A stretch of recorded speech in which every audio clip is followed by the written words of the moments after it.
Alright, guys, happy Pride Month.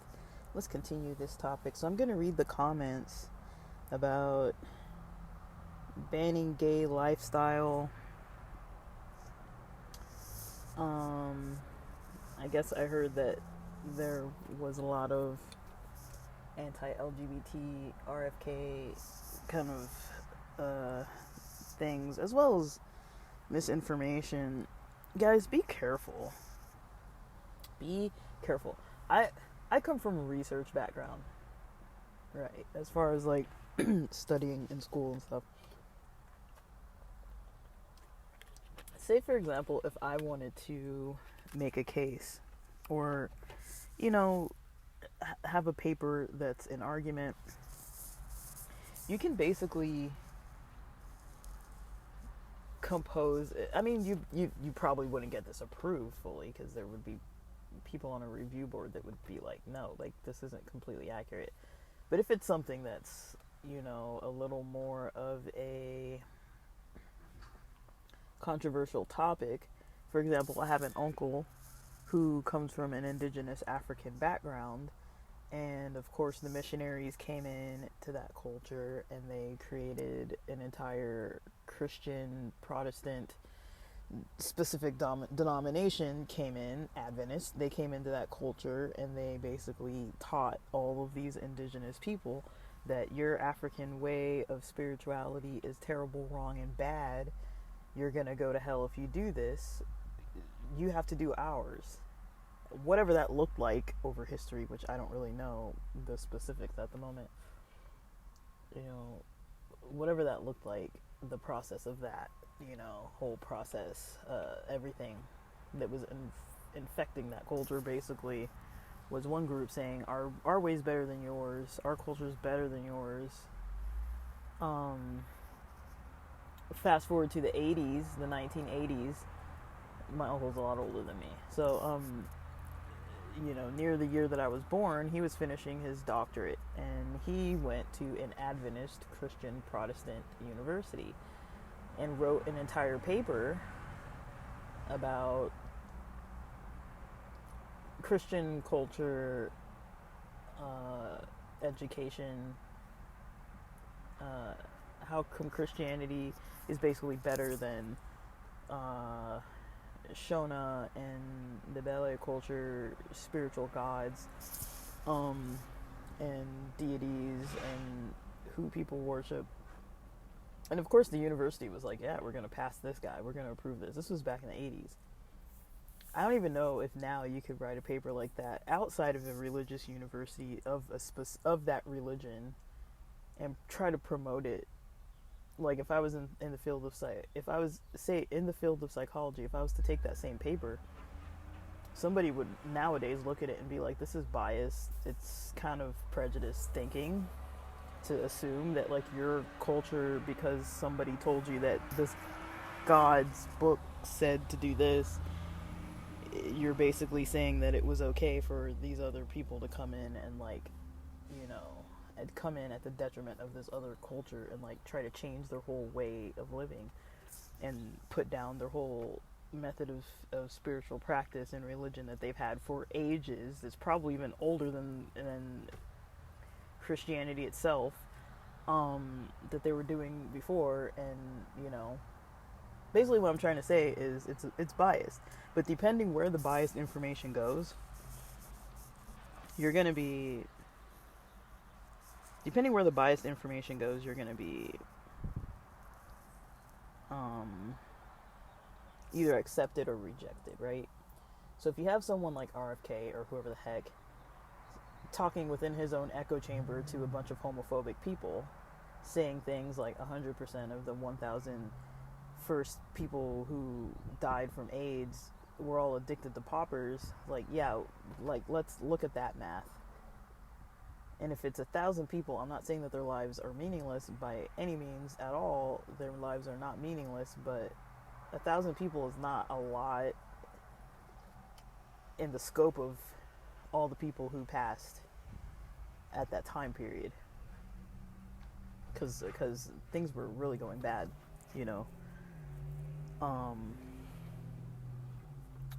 Not to say that they're better, they've just changed, and there's a little more ways to work around things maybe nowadays. Kinda. Not really, but kinda. But that's where the misinformation usually starts, is research. And people aren't knowledgeable about how to do research. I have a friend who works as a professor. We both studied research together. He works as a professor.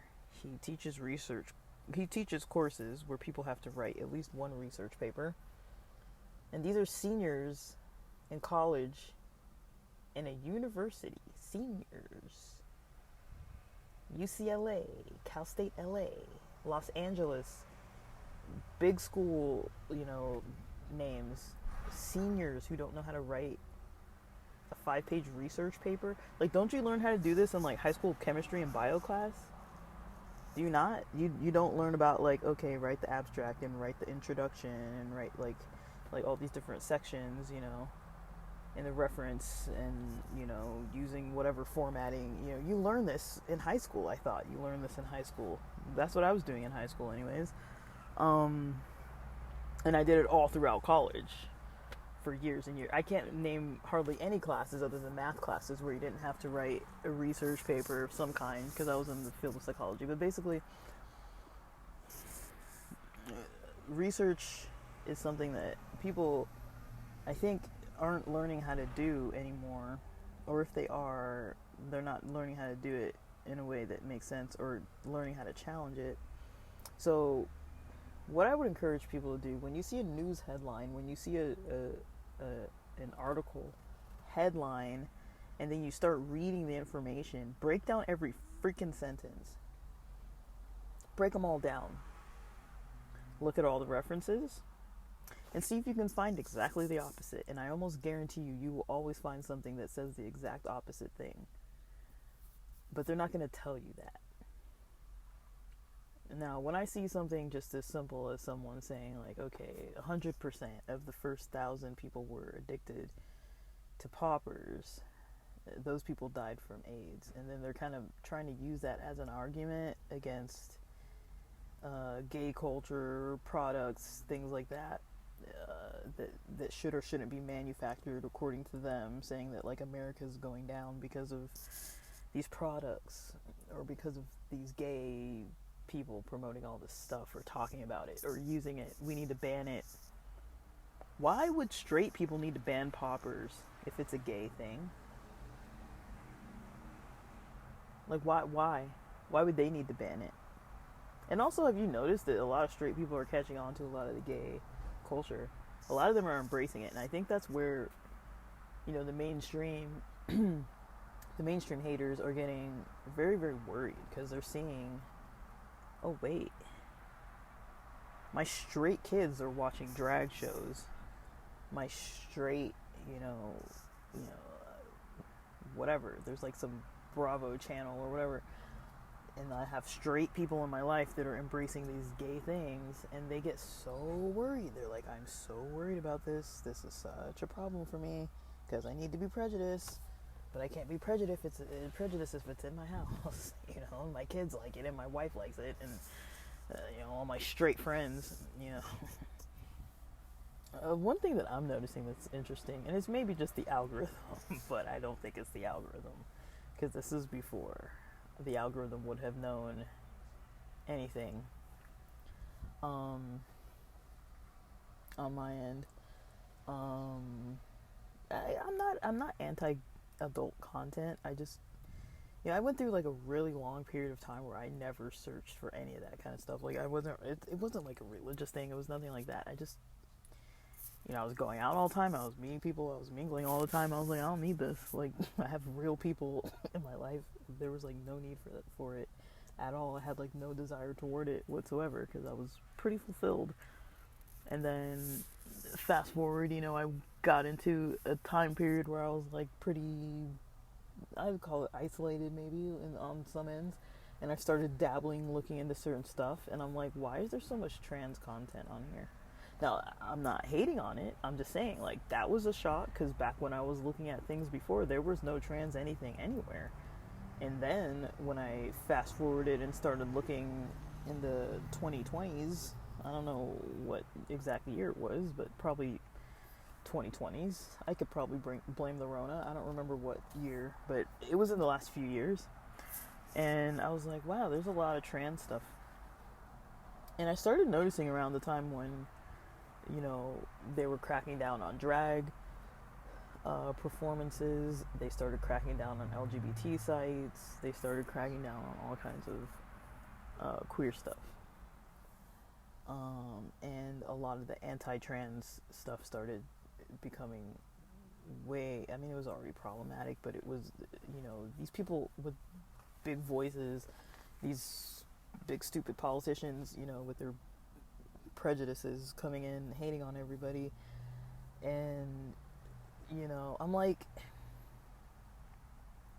that's when I noticed it was on a rise.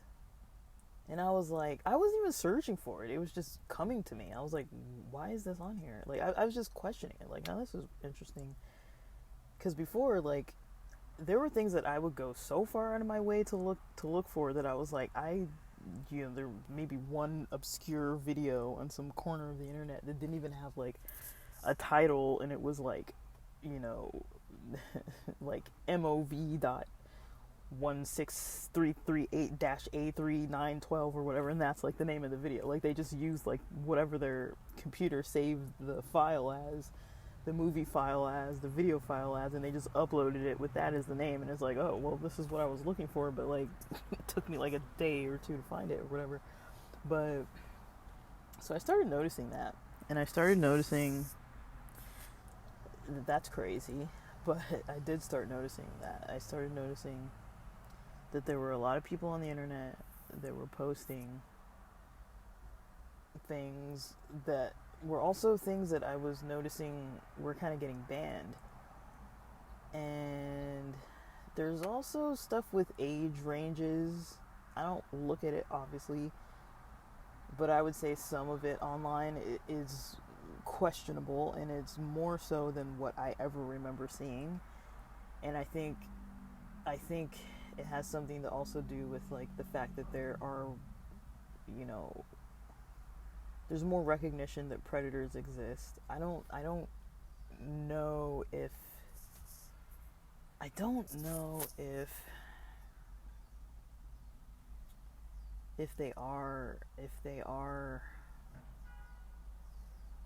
if there's more, or if there's becoming more awareness. I can't tell. But even when I was a kid, where you were always taught, oh, if there's like a white van with no windows, look, like scream and run, or don't take candy from the dude in the van or whatever. Like, you were taught certain little things like that when you were younger, because you were just kind of, people would just kind of assume, those people existed. And there were those milk cartons and places where you could see like the kids that would go missing and stuff. Like, you never know what was going on, but it was like people weren't openly talking about stuff back then. It was a more closed society, was more closed off to certain topics.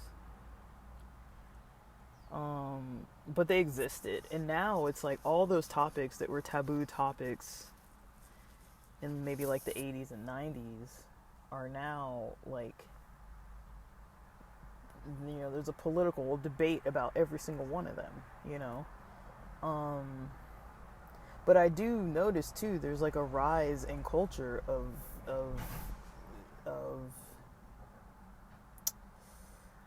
how do I say this? Of politicians becoming predators.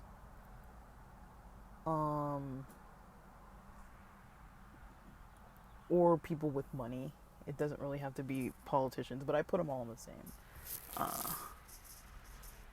same category. To me, they're all politicians. To me, the Zuck, Elon, anyone who like runs a major platform, they're all politicians to me, because they're all kind of part of this government censorship thing. We're on all of their platforms, and so we're subjected to the rules that trickle down to us. That affects what you search. The algorithms and AI and all this nonsense is effing up the research process. You know, a friend of mine was saying that it was just some random topic we were talking about, kind of text. Like, I was kind of playing with it, and I was like, "Ha, this is a cool topic. I really liked it. And maybe I'll talk about it on here. Maybe I won't. But it was really cool." But I literally told this person. I went through another person to say, tell this guy that I'm saying this. You know, you might not want to search for origin information of certain terminology if it's minorities, or like, say, if it's military slang or black slang or gay slang. Don't search on Google or Safari or whatever. It's just going to give you the AI information that's probably not right. You gotta find, I was joking, I was like, you're probably going to have to use microfiche or like some kind of like encyclopedia or some ancient method of like researching, because, you know, the algorithm tells you what you want to hear. AI is a problem with all of this. And I know this because you can search. If you make your computer, if you have like a way to have a virtual computer, or if you use different people's logins for different on different computers and different devices, logged in from different people under different IP addresses, or just using like a VPN, you don't get the same information when you search the same thing. Is that not stupid? I mean, like, I should be able to get the same exact definitions, the same exact recommended things to me, right? But that's not how it works. And AI is training people's brains to assume, like, the internet has already made us assume that once we search it, this is right, and we don't research it more than what the first thing is. So I worry when I see news articles where people are like, oh, there's this thing that this politician is saying, and then they're like, yeah, we should ban it because of that. It's like, well, why do straight people need to ban poppers? Tell me that. Why? Like, why? And why are straight people so concerned about all the gay stuff? It's like, if you don't want it, then don't watch it, you know? I have a lot of gay content that is recommended to me, but it's because I'm gay and I'm watching it. Why is the gay content coming to you? If you are not watching it, the algorithm should be filtering that out. The reason why it's coming to you is because you're watching it. Don't watch it if you don't want to see it. Don't engage with it, even in a negative way. Don't rant and rave on X about gay, anti-gay, this and that. I mean, if you don't want to see it and you're talking about it all the time, the internet's going to see, it's going to show you, and you're going to see what you're talking about all the time. What you're texting about, the internet will show you that information. And so when I see a bunch of straight people complaining that there's so much gay content out there, I'm like, it's because you're searching for it. Because you're looking at gay stuff. Like, if you weren't looking at it, it wouldn't be coming to you. You know, that's just how it works. But research is very important to use. You know, research is a very important thing. It's good to know how to research.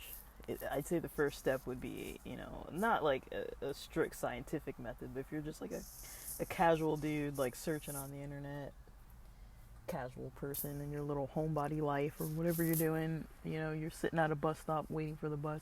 Let me search for some stuff online. Let me just look up some things real quick. If you're casually searching in that way, you know, you're gonna get, you know, what you search for. And, you know, like, it's just how it's gonna be. And, you know, when you see these people that are saying all these negative things, you know, you're not really gonna fully,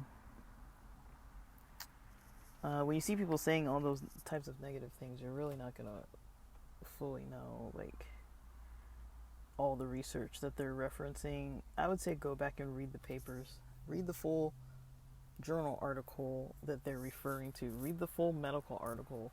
They might have taken out a sentence that is completely out of context, and it might not even be talking about the right thing. That happens a lot. Politicians, I mean, if you actually read on your own and use your own brain instead of using someone else's brain to tell you other things and then believing them right away. I'm not saying don't engage with anything. I'm just saying when you do engage with it, be critical of everything that anybody says. Test it out. You know, I was raised in religion, and I was very much like, oh, this pastor's saying all these things, and I'm like, they're like, oh, it says this in the book of like Hebrews or whatever, and I'd be like, where? It doesn't say that in Hebrews. You know, like I got used to it as a kid. I was like exposed to adults who were telling me wrong information out of religion. You know, they were telling me the Bible says this, the Bible says that. Well, the original Hebrew says this or that. And I was like, well, let me just learn Hebrew and look it up myself. And I can read and write Hebrew. I can't understand it really, but I can understand it enough to look at a word, search it out, you know, or find like a different verb tense or whatever, and search it out and like, you know, understand like definitions and origins and use like a concordance in another language and stuff like that, and dictionaries in another language and stuff. Like I can get the information I'm looking for from a variety of sources. So when somebody's like, this word in Hebrew, that's why we translated it to mean this in the Bible, and it's saying homosexuality is a sin, and it's like, that's not really what it actually says. If you actually read it in the original, it does not say that. But, you know, and if you look at the history of where that word actually started coming in, it's like, well, that's not really what the Bible says, but how many churches preach that that's what the Bible says, right? I mean, you got to use your brain, and you got to use it more than the other people are trying to, you know, tell you not to use it. You got to use your brain you got to overly use your brain to find the information and then make a decision. Don't ever make a decision off of one sentence or one politician or one person's view. Don't even choose. I try not to choose even an opinion until I've researched it out, and until I have multiple sides to the story. I don't even want to say that I do or don't believe this or that. It's like, and it takes forever. And the human brain doesn't want that. We want automatic. We want quick. We want fast. That's how it works. We want to be able to judge.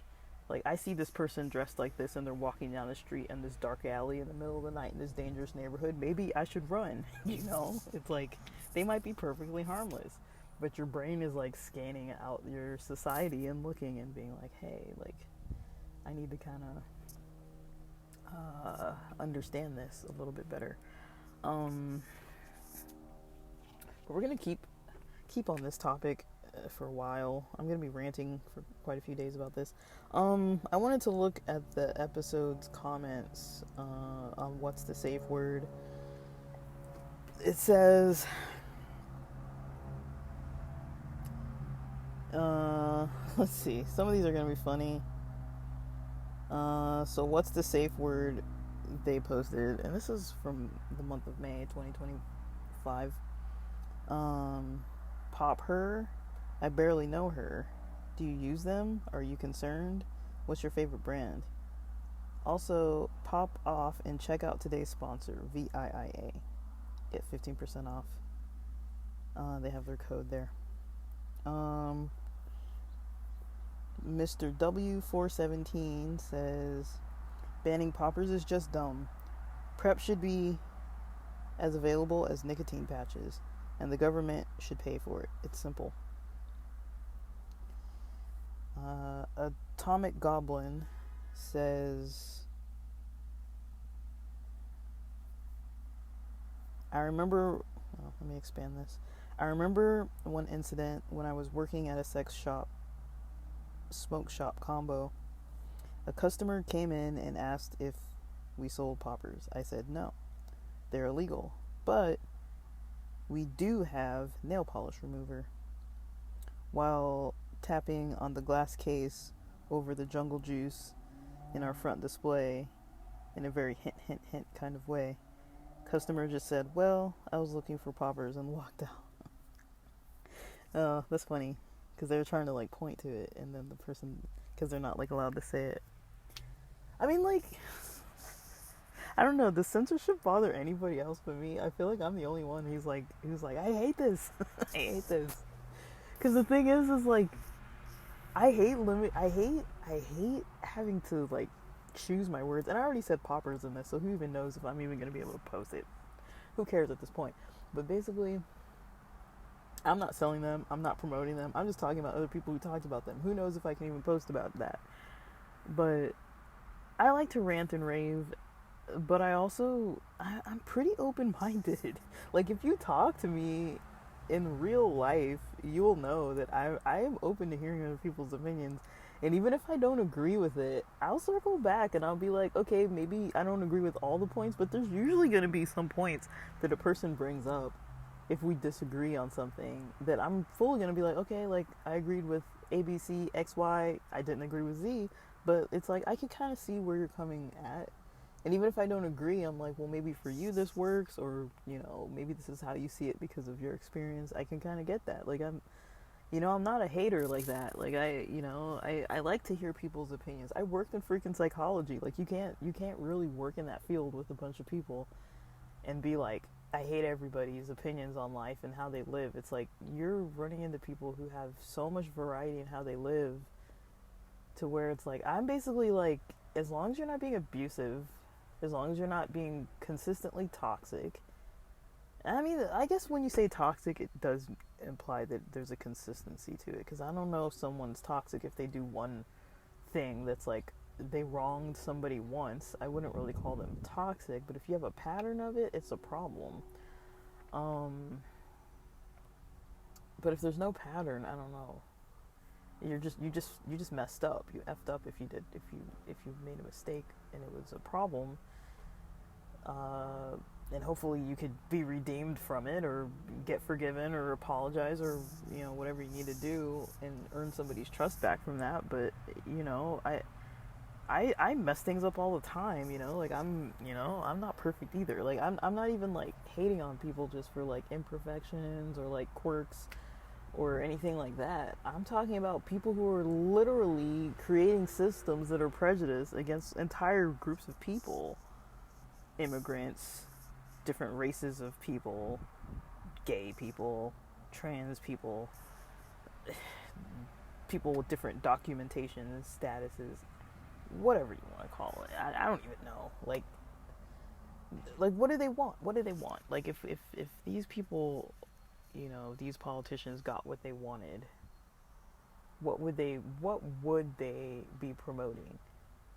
Cis, white, male, straight, Jewish, or just white and not Jewish, Caucasian. But anything else outside of that is taboo, pretty much, right? And I'm not allowed to say that, but it's true. And because if you look at the internet, those are the only things you're allowed to say. You're not allowed to say any of the other stuff. You're not allowed to say anything else. Like, I can't even hardly, like, I don't know. You're not allowed to say too much of anything on the internet anymore. And if you get away with it, you're lucky. Or you can get behind a paywall somewhere and people have to pay for your content to see all of the good stuff that they're reaching for. But all the systems in place for like automation of monetization and all that, it's totally being gatekept. And it's like, we don't have freedom of speech anymore. It's gone. Let's be real. We don't have freedom of speech. Unless you're of one of those majority groups, and even so, you still don't fully have freedom of speech, but you might be able to get away with more. And nobody's calling it out, you know. Well, nobody can call it out because they'll get banned if they do it, but we all see it. Let's look at this next.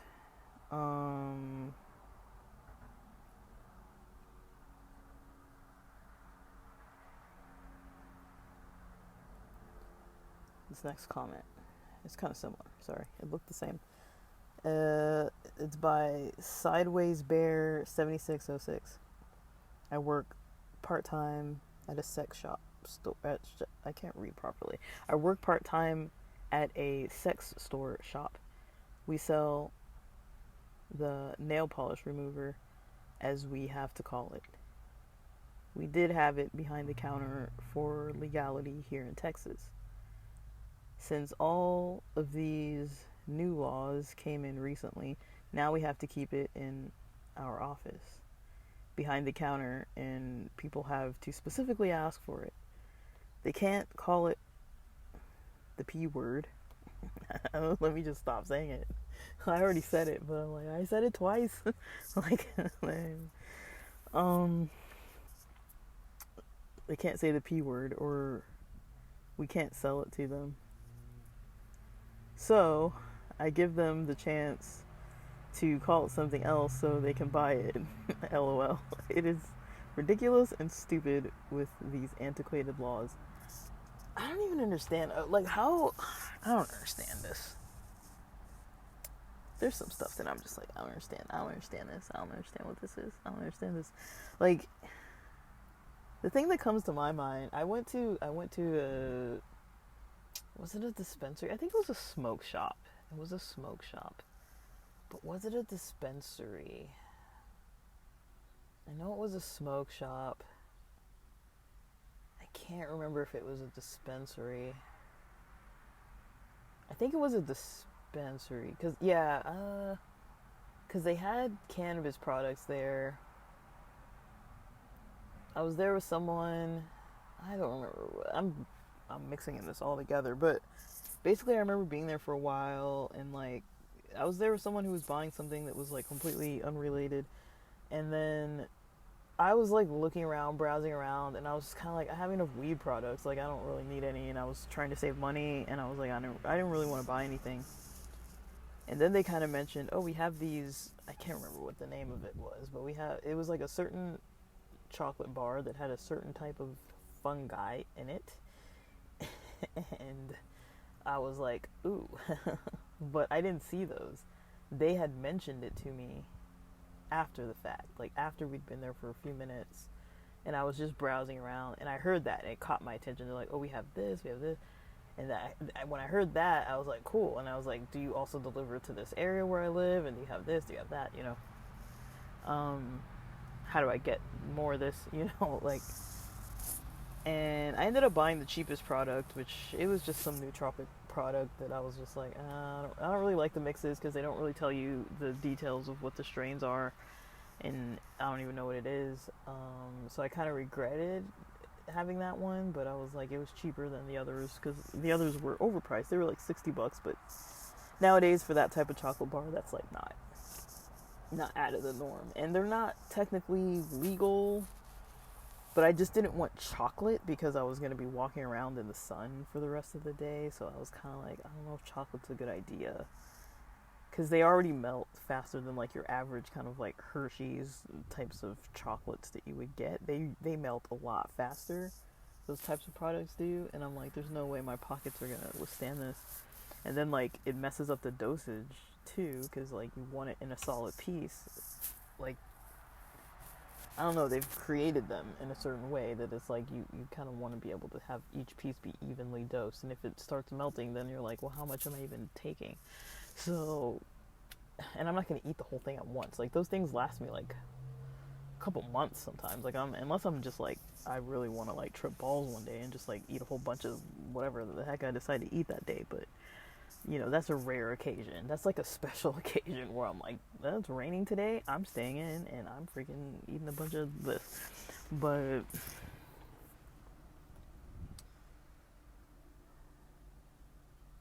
yeah, this episode's gonna be a little bit longer. Let's look at one more.